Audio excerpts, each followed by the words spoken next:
Hello and welcome to another edition of Currently in Quincy. I'm Joe Catalano. Today, Margaret LaForest of the United States Naval and Shipbuilding Museum at the Quincy Shipyard provides us with some information about a big celebration for the U.S. Marine Corps on ship this weekend. First, though, we take a look at the weather and the news for you. Currently in Quincy, it's 48 degrees with some sunshine.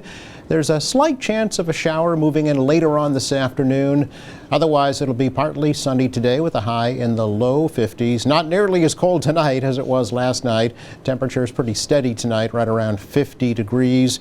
And tomorrow could start out kind of gray with a spot shower possible, but quickly turning sunny and milder tomorrow too, with highs into the low 60s. Clouds around to start Sunday, and then showers move in later in the day with Sunday's highs into the mid-50s. Looks like a kind of a gray, damp Monday as well, with off and on showers Monday and highs steady into the mid-50s. Again, we have partly sunny skies, 48 degrees in Quincy right now.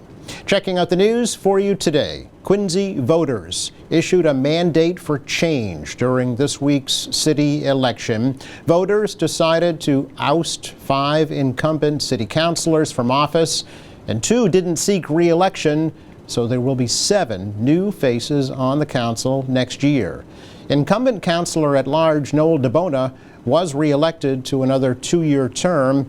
However, he acknowledged voters were very unhappy with the pay raise that was approved for the mayor's position. I want to apologize to everybody out there because I got face to face with a lot of folks, and for a year and a half it's all I heard. I went to Roth Gordon Amphitheater, I went everywhere, and it was about that. It's about, you know what, it was just such a big jump. And when you put a big jump in like that, with the 79% jump, it caught people's attention. And I think, personally, you saw the results tonight. And when you have a surge of this insurgency of that vote, one vote changes the whole complexion of upside down, all the good things you did in the city to that.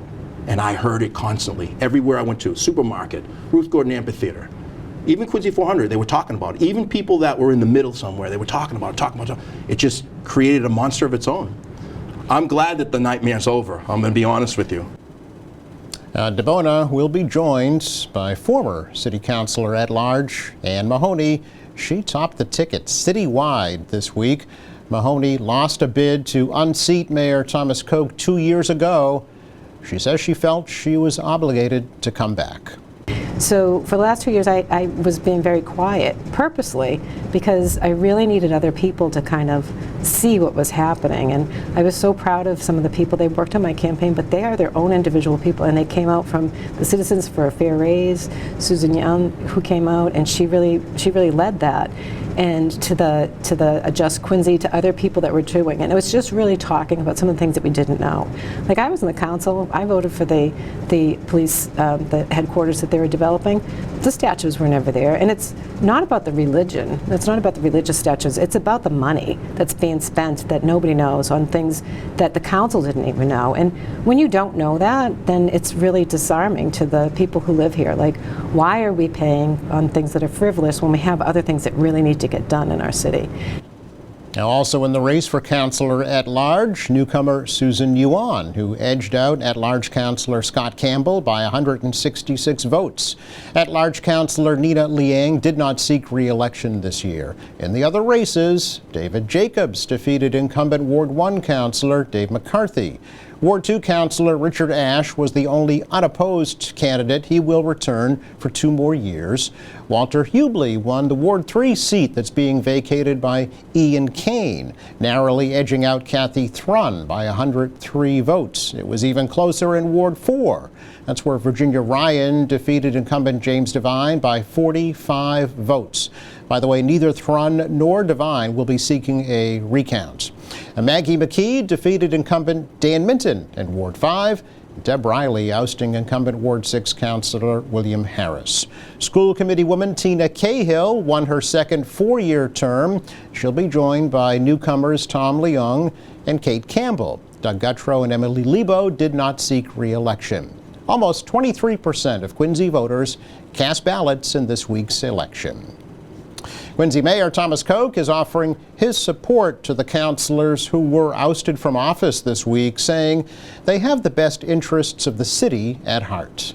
The city council should be proud of their record of delivering for the people of the city. I think they've taken some unfair shots from some of the opponents. It always amazes me, particularly with a couple of certain people that run a lot, is how much they're critical, but they never offer a solution in all their years of public involvement. And I think people want to hear solutions. So if you're going to offer or throw bombs, then okay, what is your solution? I said the last election, Joe, you might remember it, and I repeat it again with the criticism the last election of the projects we were doing. I pushed back, and the previous two elections was the same thing. It's okay, what would you not do?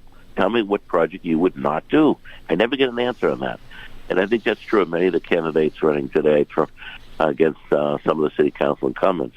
Okay, then what project would you not support? I think that's a fair question. If you think that city council is spending too much, the mayor's spending too much, okay, then what would you not do for projects? Koch also advocated for a 4-year city council term to match the mayor's term. He says a 2-year term is not enough time to accomplish any long-term goals. Voters did approve a 4-year mayoral term back in 2013. It took effect in 2015. Koch's current term expires at the end of 2027. He says he will decide if he'll run for an 8th term in about a year. The mayor was the first elected to office in 2007. He is the longest-serving mayor in Quincy history.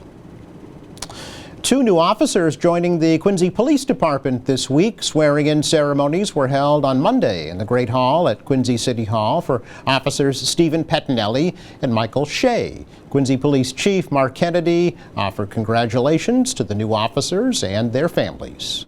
It's really a great time to become a Quincy police officer, and I know you both have, long family histories in law enforcement. So really, thank you both for wanting to come to the Quincy Police Department. I want to thank my background investigators who did your backgrounds, because I say it every time, but we want to make sure that those seats are filled with the right people, and we do anything we can to keep the wrong people out of them.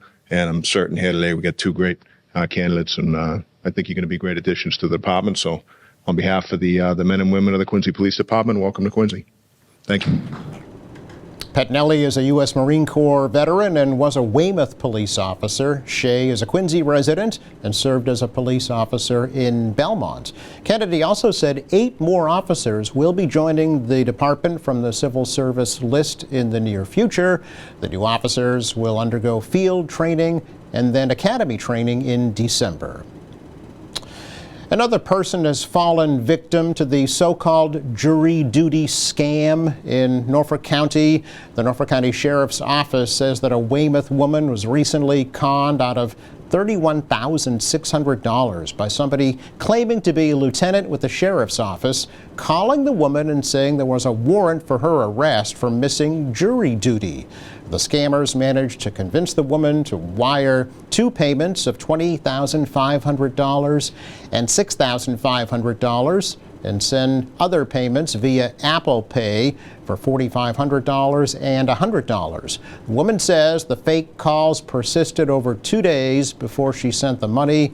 Victims in Dedham and Sharon were also scammed out of over $6,700 in that same scheme just last week. Sheriff's Office says they never make such calls, and anybody receiving such a call should ignore it and report it to their office or to their local police. It's our check of news for you today. Coming up, Margaret LaForest of the USS Salem at the Quincy Shipyard stops by with an important event this weekend. That's next.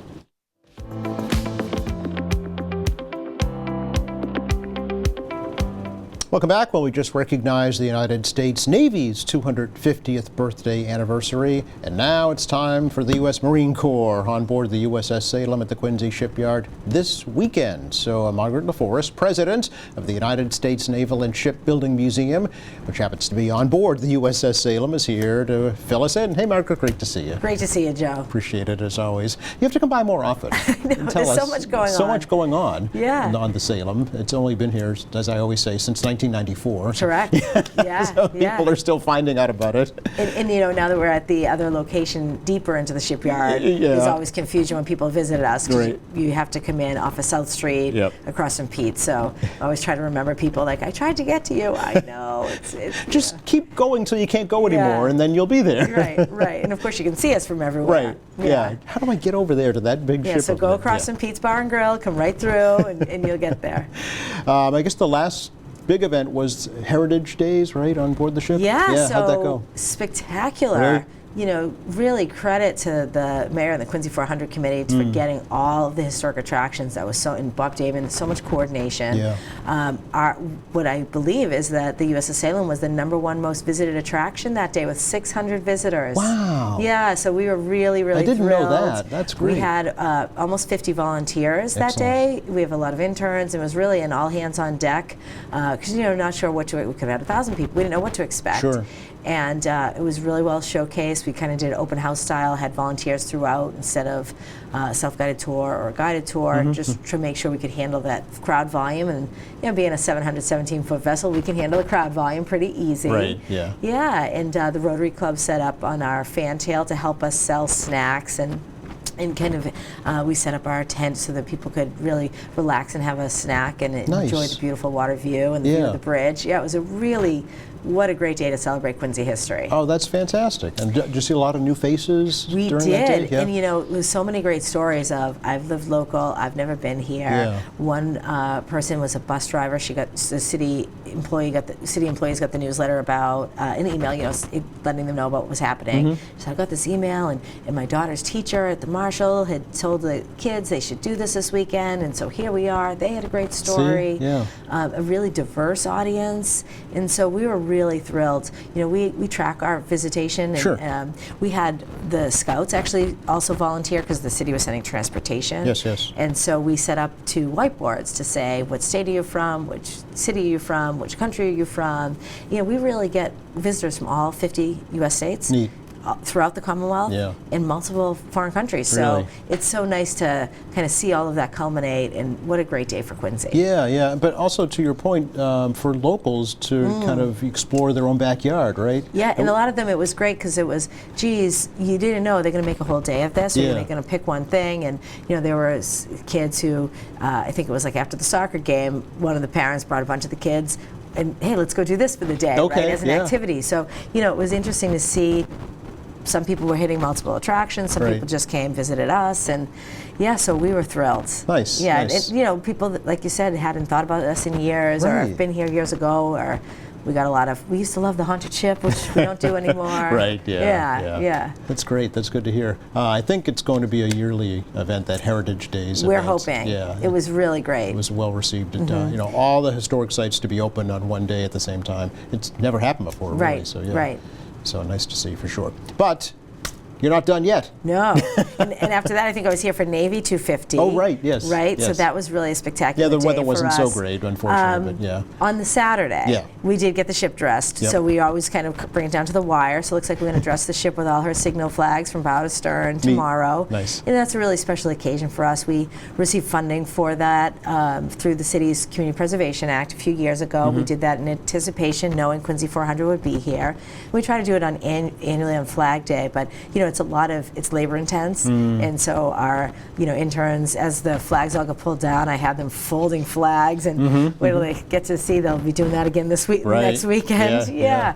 But it looks spectacular and really kind of showcases that we're a museum in port, not just a ship in the shipyard. That's right. Yeah, a And living so museum. Yeah. People really connect with that when they see the ship all dressed out, and Great. it means so much too to some of the crew members who served on her that still live local. Certainly. They had tears in their eyes when Is we that said right? we're going to dress your ship. It just was really meaningful because you only do it on celebratory days, Okay. and now Marine Corps 250, Yes. Quincy, the USS Salem did have a Marine detachment on board. Oh, I didn't know that. Yeah, and it was really actually one of our Marines, who was a former commander of the USS Salem Marine detachment, made it through the ranks to be the Commandant of the Marine Corps, Paul Kelly. Oh. And he grew up locally Oh. and raised his family locally. And so that's a nice connection. He's since passed, but I see. we're recognizing him. Oh, okay. And we have a retired Marine Corps colonel who volunteers for the USS Salem, and he did an interview with a former Salem commander of our Marine detachment, who is also a colonel, Bill Rocky, who lives down south. And so we have their interview that we'll be showing Oh, nice. as well. We'll probably put that up online after the big weekend. Oh, fantastic. Yeah. Okay, so there is so much local history connected to military service, right here in our own backyards. Yeah, so and we're doing free admission for any Marine active duties Okay. and veterans this weekend. Okay. And I think part of it too is, yes, the USS Salem is a ship. She was built here in Quincy, and she celebrates our shipbuilding heritage. But there's so much more to it because others who, whether they're naval service or the other ships that was built there, we celebrate a lot of that on board Yeah. and make sure to preserve that history. Yes. So there's so many great personal connections, and that's why, for someone like me who cares about the preservation of that history, because it goes back generations in our community. Absolutely. Yeah, that's very nice to see. So it is this weekend, both days, right? Both days. Yeah, Yep. so tell me all about what'll be happening. Yeah, dressing ship is only Saturday because Okay. it's such a work process. Very intensive? Yeah, Okay. yeah. And Although that's we when did- they put the flags up, The basically, flags right? up, yeah. Although we did From get stem to stern. Stem to stern. Okay. We did get some winches to help with some mechanical assist Oh, as good. opposed to the human assist. Okay. But wind blows, Mother Nature doesn't cooperate. It's you skip that. I But- think you're going to be okay. I'm good, weather-wise, good. I yeah. like to hear that. Yeah. So we'll be dressing ship. We'll Okay. be having self-guided tours, guided tours, like I said, the Special Marines programming, and then also something special that if you were an officer in the Navy or the Marine Corps, when you would board a ship, they would render honors and kind of bong you aboard Oh, yeah, with the yeah. quarterdeck bell. Whistle you on, I think. Yes, and yeah. so for Navy Birthday, what we decided is, we're going to render that honor in recognition of the special occasion to any Navy veteran who comes on board. So nice. we're doing the same with the Marines. And then, as we learned at the city's Navy 250th celebration, it's an 8-bell day, so we'll be ringing the main bell, 8 bells, in honor of our celebration. Oh, what does that mean? 8 bells? Is that... It's kind of the celebratory, different. Different ranks would render a different number of bells. I see. And so, because it's 250 years, 8 bells. bells. Okay, fun. All right. So, what are the hours, Margaret, for the Yep. events? Yeah. Saturday and Sunday, 10 a.m. to 4 Oh, p.m. okay. Yep. And then we just have a few weekends left. We close for the season on Sunday, November 23rd, so the Sunday before Thanksgiving. Is that late this year? A little bit, Yeah, yeah. We okay. usually try to get, sometime mid-November. It gets chilly on board, so if Yes, you're visiting us, we yes. always tell you dress warm and wear smart shoes. Yes. We are going to partner with the City of Quincy Veteran Services and Braintree Veteran Services to host the Pearl Harbor Remembrance Day in Yep. December. So we won't be fully open to the public, but we'll have the museum open for that event. Right on December 7th? On the 7th, Okay. yeah. Okay. But we'll probably just do 10 to noon or something to Gotcha. accommodate the event. Okay, Yeah. very nice. Yeah. All right. So this is great. Couple of great opportunities to see it if folks haven't. Sounds like the dress ship event though is going to be like the pinnacle time That's to see the ship. Yeah. For sure. Yeah. Yeah, and I know, with Revolution 250 and tall ships next year, we'll have Yes. more days next year. We'll get to do it.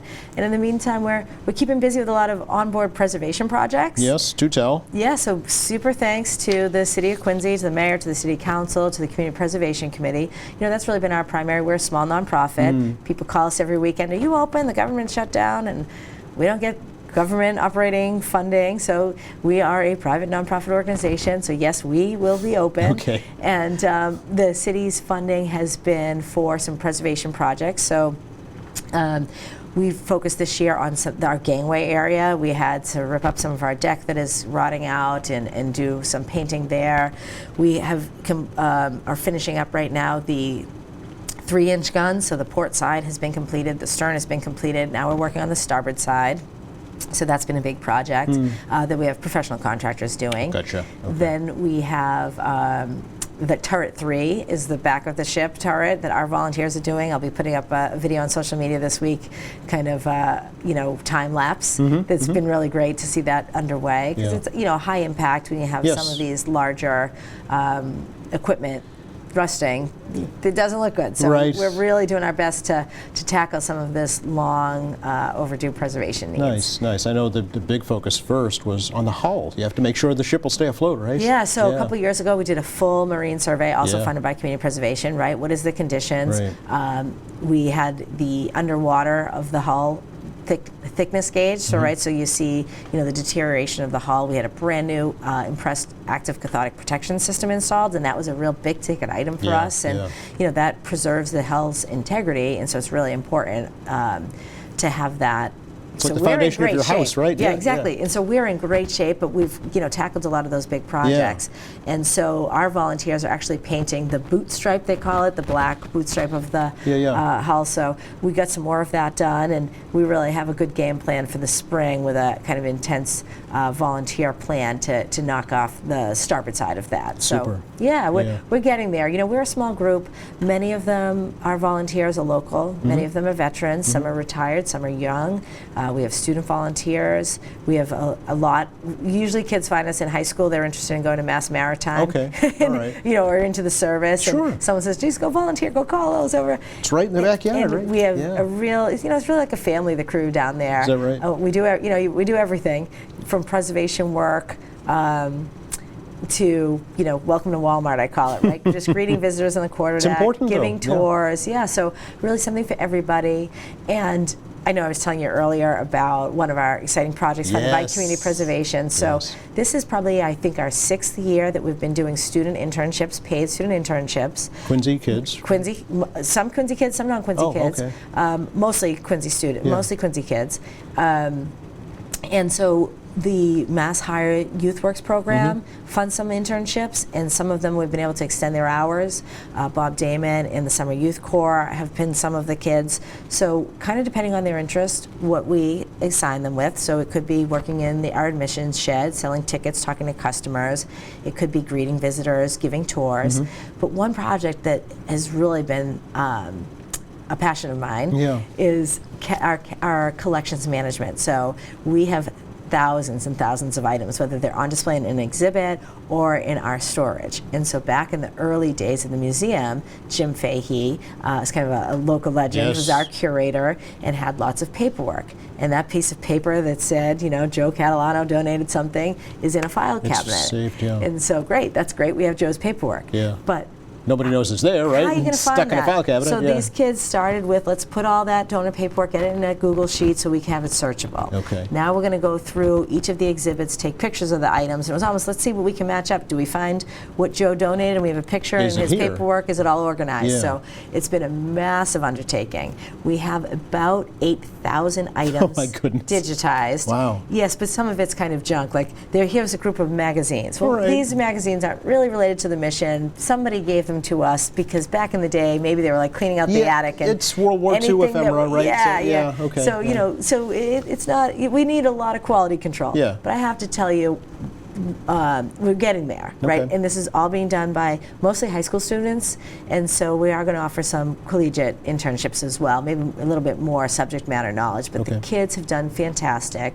And one of the collections we're so excited about is we are the only museum ship that still operates our print shop. Yes. So when a ship would go to sea, they would print newsletters, Yes. newspapers, newsletters. It's a small city on the water, right? Correct. Really. And so for us, our tour brochure or our marketing materials or postcards, thank you notes that kind of we use the ship's printer to print those. Yes. And so we have a collection of the newsletters from when the ship was in service. That's really interesting. Each page is getting scanned, so you could go online. Yeah. And it'll be a great kind of social media winter contact for us, but people will be able to be searchable, people's names that are in the database that you'd be able to find.